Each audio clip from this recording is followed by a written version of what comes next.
So I'm here to talk to you about a pandemic in the United States. That pandemic is bad video content. So, videos, right? So we've all made videos. We've probably all recorded videos on our phone. We've tried to edit things. We've put things together. I want to talk to you about a few of the pitfalls and a few of the common problems that you'll have with video editing. As a caveat, I am a hack amateur and don't really know what I'm doing when it comes to video editing, but a few of the things that I've learned, one of the first ones for me is thinking about or writing out a script for what you're actually going to be saying. The reason I say this is because I tend to say or a lot when I talk, and this helps me to keep from doing that as much. Doesn't fix it, but it helps. It also makes my recording time more efficient. So once I get everything set up, I don't have to sit in that position a lot. See, look, I'm saying One of the other things is lighting. You want good, even lighting across you. You want light coming from the front, light coming from underneath, light coming from either side. There's this idea of 3-point lighting systems. So you want lights at 3 points coming in on you and lighting you from all directions. Where I am right now, I actually have kind of a lit roof. I have a little light in front of me on my camera, but I'm kind of outside in a hut. One of the other things to consider is ambient sound. So you can hear the jet that's been going over me.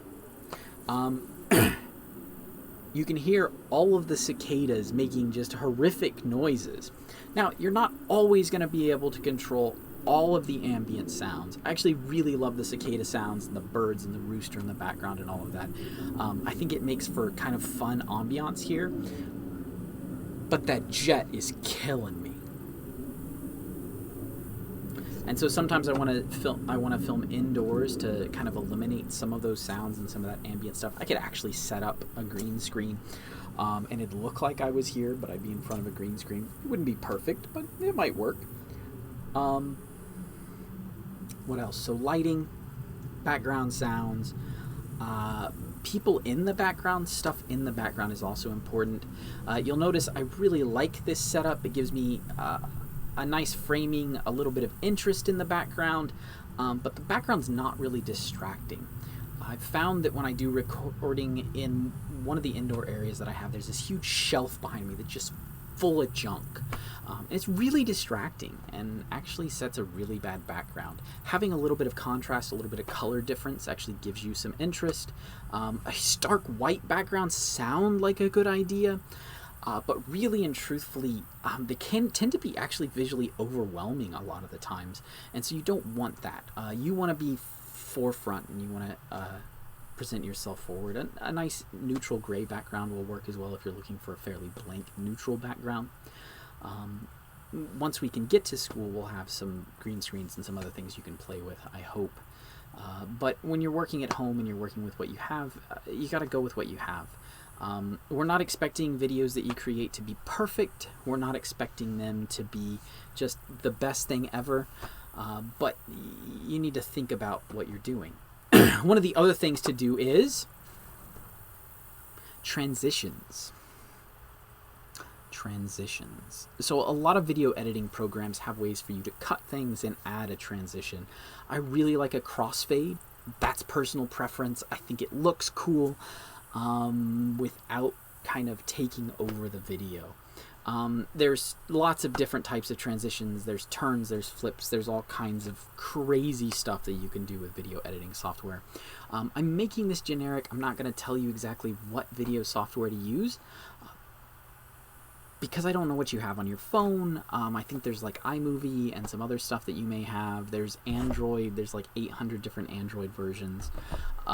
There's some web-based interfaced ones, which I'm hoping to be able to suggest a couple, and I may send you that and make a video on one of those. But those all have to do with what your access is and what your computer can do. All right, So a little bit on software, a little bit on transitions. Have a nice even beginning and intro, something like that that catches you, something that closes things out. You just really want to set it up cleanly. Watch some YouTubers that you like. Not necessarily the funny ones, but something that's informative. Watch an informative YouTuber, or a few of them. Look at some that are really low budget, some that are really high budget, and see what you think you can pull off within the amount of time that you have, and really critique things. So there's a couple that I really like. One, his name is Rex something, Woodworking for Humans. So he does a whole bunch of woodworking videos, and they're actually really clean shots, really even, structured. He has some videos on how he goes about making videos and lighting things, and like the hacked together lights that he built early on and stuff like that. So there's a lot of information out there other than just this, but I just wanted to give you something personal and something that comes from us. So, I'm here to talk to you about videos. Alright, the most important thing you can do in a video is have the right accent. No. If when your hair ain't done right for the video, you got nothing. This right here's my video wamping stick. I take this and I smack them videos over the head. And the kitchen videos, and that's how you get the good videos. If you go for the small ones, it squishes them all the way. You don't want to squish the videos. But you get the big ones and you whack them over the head, and then you have a new video. That's how I got my pet video. Am I close enough to the camera? Can you see me?